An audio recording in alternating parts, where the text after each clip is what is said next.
हमारे साथ जुड़े रहने के लिए आज ही हमारे चैनल को सब्सक्राइब करें और बेहतर नोटिफिकेशन प्राप्त करने के लिए पास में बनी बेल आइकन को ज़रूर प्रेस करें। नमस्कार दोस्तों, स्वागत है आपका हमारे YouTube चैनल में। आज हम पढ़ेंगे विकारी शब्दों के अंतर्गत विशेषण। इससे पहले हमने संज्ञा पढ़ ली है और कल सर्वनाम पढ़ा और आज हम पढ़ेंगे विशेषण और उसके बाद में एक बचेगा क्रिया। अर्थात विकारी शब्दों के अंतर्गत 4 प्रकार आते हैं: संज्ञा, सर्वनाम, विशेषण और क्रिया। आज का टॉपिक है विशेषण। टॉपिक शुरू करने से पहले अगर आप हमारे चैनल पर पहली बार पधारे हैं तो कृपया हमारे चैनल को सब्सक्राइब कीजिए, इसको ज़्यादा से ज़्यादा शेयर कीजिए और प्रत्येक आने वाले वीडियो को लाइक करें, कमेंट्स करें और इसे ज़्यादा से ज़्यादा शेयर करें। शुरू करते हैं विशेषण। विशेषण किसे कहते हैं? विशेषण वे शब्द जो किसी संज्ञा या सर्वनाम शब्द की विशेषता बतलाते हैं उन्हें विशेषण कहते हैं। अर्थात सबसे पहले हमने पढ़ा था कि इस वस्तु जगत में, इस भौतिक संसार में जितनी भी वस्तुएं हैं और वो अपने आप में अपना अस्तित्व रखती है, अपना नाम रखती है, वो संज्ञा कहलाती है।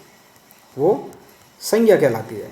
आगे वाले टॉपिक में पढ़ा कि उसी संज्ञा की जगह हैं प्रयुक्त होने वाले शब्द को सर्वनाम कहते हैं।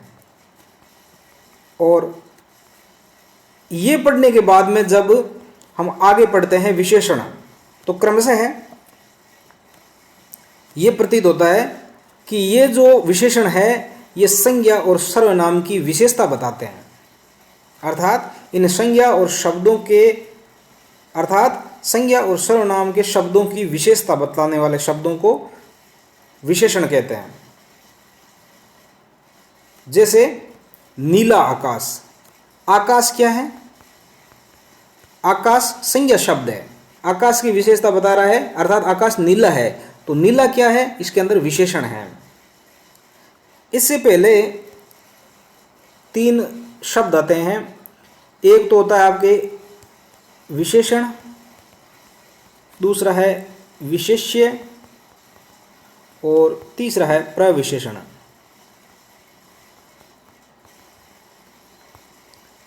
विशेषण जो संज्ञा और सर्वनाम की विशेषता बताते हैं वो विशेषण होता है और इसको विशेषक भी कहते हैं।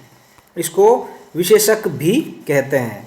और विशेष्य जिस शब्द की, जिस संज्ञा और सर्वनाम शब्द की विशेषता बताते हैं उसको विशेष्य कहते हैं। जैसे आकाश। आकाश क्या है? संज्ञा शब्द है, तो इस आकाश को हम विशेष्य कहेंगे, आकाश को विशेष्य कहेंगे। और प्रविशेषण वो होता है जो विशेषण की भी विशेषता बताए, जो विशेषण की भी विशेषता बताए। अर्थात नीला आकाश। नीला आकाश ये क्या कर रहा है? आकाश की विशेषता बता रहा है, अर्थात आकाश नीला है। लेकिन अब इस नीले में भी लगा दिया कि बहुत नीला आकाश, अर्थात इस नीले की भी विशेषता बता दी। कैसी बता दी? कि नीला है वो भी बहुत है, कम नीला आकाश। तो विशेषण की जो विशेषता बताई वो प्रविशेषण कहलाता है। इसमें छोटी लड़की, दुबला आदमी, तो दुबला क्या है? विशेषण है। और छोटी क्या है?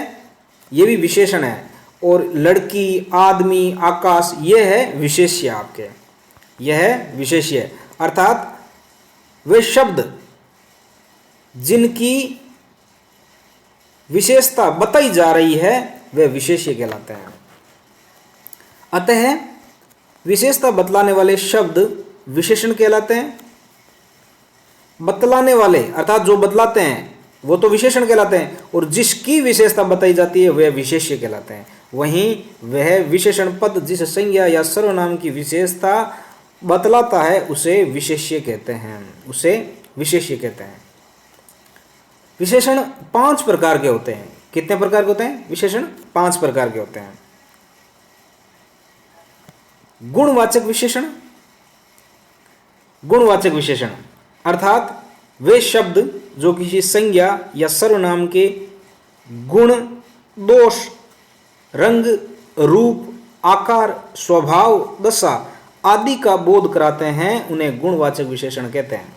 अर्थात वे सारे शब्द जो किसी संज्ञा सर्वनाम के गुण या दोष, रंग, रूप, आकार, मतलब इन जितने भी प्रकार हैं, इन सब का अगर वो बोध कराते हैं तो वो गुणवाचक विशेषण के अंतर्गत आते हैं। जैसे काला, पुराना, काला आदमी, पुराना कपड़ा, भला आदमी, छोटा आम, मीठा आम, देशी, धार्मिक पुस्तक, ये सारे क्या कर रहे हैं? गुण, दोष, रंग, रूप, आकार, स्वभाव आदि की विशेषता बताते हैं। एक इनकी गुणवाचक विशेषण के अंतर्गत सबसे अच्छी पहचान है, इसमें अगर कोई भी शब्द, कोई भी वाक्य आ गया, जैसे काला आदमी, काला आदमी, तो इसकी पहचान का एक शॉर्ट माध्यम है, उसको आप कैसे से जवाब कर लो, यानी जो विशेषण जहां पे लगा हुआ है उस पे कैसे शब्द से उसका प्रश्न बना लो, और अगर उत्तर आ जाता है तो वो गुणवाचक विशेषण के अंतर्गत गिना जाएगा। स्त्रीलिंग के लिए कैसी और बहुवचन के लिए कैसे, इन तीन शब्दों का यूज करके गुणवाचक विशेषण की पहचान कर सकते हैं हम। जैसे काला आदमी, तो कैसे? कैसा आदमी, मतलब काला आदमी। तो इस तरीके से हम गुणवाचक विशेषण की पहचान कर सकते हैं। संख्यावाचक विशेषण, वे शब्द जो किसी संज्ञा या सर्वनाम की निश्चित, अनिश्चित संख्या, क्रम या गणना का बोध कराते हैं उन्हें संख्यावाचक विशेषण कहते हैं। यानी वे शब्द जो किसी संज्ञा या सर्वनाम की निश्चित या अनिश्चित संख्या, क्रम या गणना का बोध कराते हैं उन्हें संख्यावाचक विशेषण कहते हैं। उसमें क्या होता है? संख्यावाचक निश्चित भी होती है, निश्चित भी होती है और अनिश्चित भी होती है। अर्थात संख्या कुछ एक होती है जिसमें हम कह सकते हैं कि 10 आदमी खड़े हैं, और वहीं अगर बोल दिया कि कुछ आदमी खड़े हैं, तो कुछ आदमी तय नहीं है, लेकिन कुछ आदमी अर्थात वो गणना के योग्य है, तो तय नहीं है इसलिए वो अनिश्चित वाचक में चले जाएंगे। और तय है अर्थात 10 आदमी अर्थात वो निश्चित है, तो वो निश्चित वाचक, निश्चित संख्यावाचक में गिने जाएंगे। तो संख्यावाचक में ये भी दो प्रकार के होते हैं, निश्चित संख्या और अनिश्चित संख्या। निश्चित संख्या में क्या आता है? गणनावाचक में जैसे 1, 2, 3 इस तरीके से गिन सकते हैं। ये भी निश्चित संख्या भी 4 प्रकार की होती है, ध्यान रहे। गणनावाचक में 1, 2, 3, क्रमवाचक में जैसे पहला है, दूसरा है, तीसरा है, चौथा, पांचवा, इस तरीके से गिना जाता। तो ये संख्यावाचक विशेषण के अंतर्गत निश्चित संख्यावाचक विशेषण में गिने जाते हैं। प्रतिवाचक 2 गुना, चौगुना, समुदायवाचक दोनों, तीनों, चारों आदि। और अनिश्चयवाचक संख्यावाचक में जैसे कई है, कई आदमी खड़े हैं, कई लोग आ गए हैं, कुछ आदमी खड़े हैं, सब, बहुत, थोड़े, ये सारे अनिश्चितवाचक संख्यावाचक में गिने जाते हैं। परिमाणवाचक विशेषण, एक आता है परिमाण और एक आता है परिणाम। कंफ्यूजन करने वाला है, इसलिए कुछ लोग इसको परिमाण को परिणाम बोल देते हैं। ये तो नतीजा होता है, और परिमाण होता है जिसको माप तोल के माध्यम से आंका जाता है। तो इसको परिमाणवाचक विशेषण कहते हैं, ना कि परिणामवाचक। वे विशेषण जो किसी पदार्थ की निश्चित या अनिश्चित मात्रा, परिमाण, नाप या तोल आदि का बोध कराते हैं उन्हें परिमाणवाचक विशेषण कहते हैं। अब इसमें भी निश्चित और अनिश्चित का, इसमें भी निश्चित और अनिश्चित के माध्यम से परिमाण मापा और तोला जाता है, जैसे संख्यावाचक में होता था। इसके भी दो उपभेद हैं। निश्चित परिमाणवाचक, जैसे निश्चित में जैसे 2 मीटर है तो 2 मीटर निश्चित है, 5 किलो निश्चित है, 7 लीटर ये निश्चित है। में अनिश्चित परिमाणवाचक में थोड़ा, बहुत, कम, ज़्यादा, अधिक, सब आदि। आगे है संकेतवाचक विशेषण है, इसको हम सार्वनामिक विशेषण भी कहते हैं। यह है जैसे वे सर्वनाम शब्द जो विशेषण के रूप में किसी संज्ञा या सर्वनाम की विशेषता बताते हैं उन्हें संकेतवाचक या सार्वनामिक विशेषण कहते हैं। अर्थात ये सर्वनाम से बने हुए शब्द हैं। अर्थात सर्वनाम के वे शब्द जो विशेषण के रूप में संज्ञा और सर्वनाम की विशेषता बताते हैं उन्हें संकेतवाचक विशेषण कहते हैं या सार्वनामिक विशेषण कहते हैं। सार्वनामिक विशेषण इसलिए कहते हैं क्योंकि ये सर्वनाम के शब्द है। जैसे यह घर मेरा है। घर क्या है? संज्ञा शब्द है। यह क्या है? सर्वनाम शब्द है। अब यह सर्वनाम शब्द यहाँ पे क्या कर रहा है? इस संज्ञा की विशेषता बताना है। अर्थात इस घर की तरफ सूचित करके बता रहा है कि यह घर मेरा है। अर्थात ये घर की विशेषता बता रहा है। इसलिए ये सर्वनाम शब्द है वो इस संज्ञा शब्द की विशेषता बता रहा है। तो ये जो सर्वनाम शब्द है ये सर्वनाम शब्द विशेषण के रूप में प्रयुक्त हो गया है। और जब सर्वनाम शब्द विशेषण के रूप में प्रयुक्त हो जाता है तो वो सार्वनामिक विशेषण कहलाता है। अब इसी को अगर हमने ऐसे लिख दिया होता कि यह है मेरा घर है, यह मेरा घर है, तो ये निश्चयवाचक सर्वनाम में चला जाता। ये निश्चयवाचक सर्वनाम में चला जाता। तो ये चीज़ है वो हमें ध्यान रखनी है। इसके उदाहरण है जैसे उस पुस्तक को पढ़ो।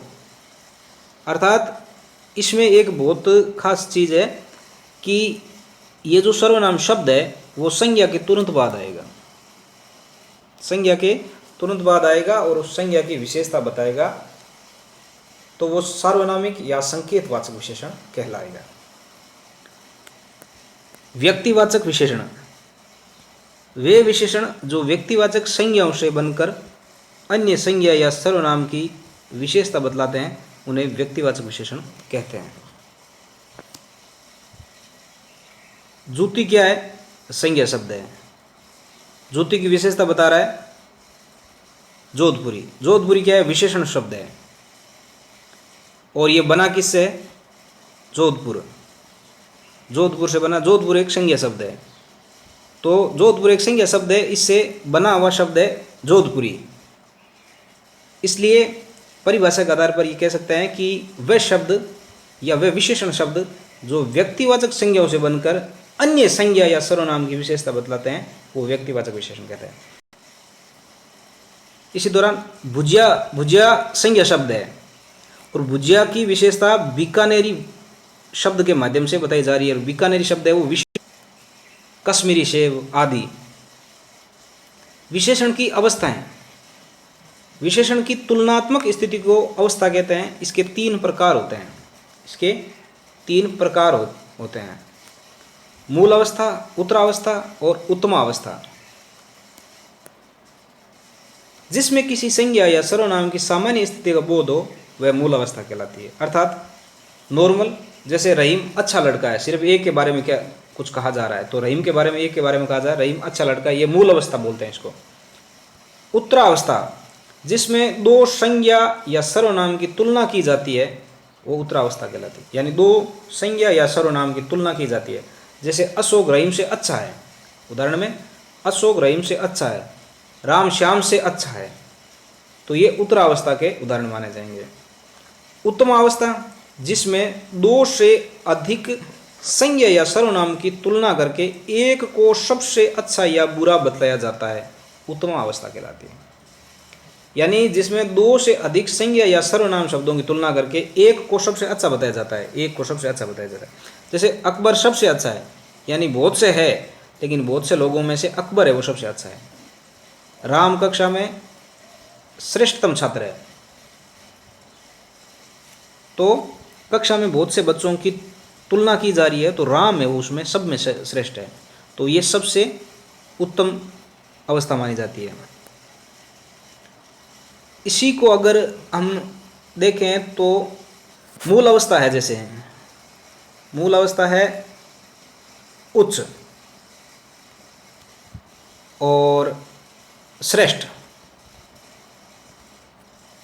इनमें अगर तर और तम जोड़ दिया जाए तो उत्तरावस्था और उत्तम अवस्था बन जाती है। जैसे उच्च में तर जोड़ दिया तो उच्चतर हो जाएगा, और इसमें ही अगर तम जोड़ दिया जाए तो उच्चतम हो जाएगा। श्रेष्ठतर और श्रेष्ठतम, तो श्रेष्ठतम ये उत्तम अवस्था मानी जाती है। इसके साथ साथ विशेषण की रचना जो है किन किन से होती है? संज्ञा, सर्वनाम, क्रिया तथा अवयव से विशेषण की रचना होती है। इनके साथ कुछ प्रत्यय मिलकर के विशेषण पद बनाते हैं। जैसे संज्ञा से विशेषण बनता है, तो संज्ञा से विशेषण बना, जैसे प्यार है, प्यार से प्यारा बन गया संज्ञा से। इसी तरह जैसे समाज है, समाज से सामाजिक बन गया, संज्ञा शब्द से विशेषण बन गया।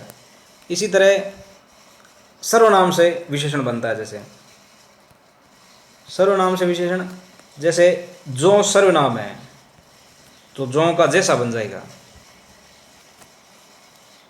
इसी तरह जैसे मैं सर्वनाम शब्द है, इसका विशेषण मेरा बन जाएगा। तुम विशेषण है, तुम सर्वनाम शब्द है, इसका तुम्हारा बन जाएगा। इसी तरह क्रिया से विशेषण बनाना, भागना, भागना से भगोड़ा हो जाएगा। और लड़ना, लड़ना से लड़ाकू हो जाएगा। ये क्रिया से बन जाएंगे। और अंतिम है आपके अव्यय। अव्यय से विशेषण बनना, जैसे आगे, आगे का अगला हो जाएगा, और बाहर का बाहरी हो जाएगा। बहुत से ऐसे शब्द हैं जिनके माध्यम से हम विशेषण बना सकते हैं। अव्यय, क्रिया, सर्वनाम, संज्ञा आदि शब्दों से विशेषण का है वो हम निर्माण कर सकते हैं। तो आज के वीडियो में इतना ही। मिलते हैं अगले वीडियो में, तब तक के लिए नमस्कार, जय हिंद।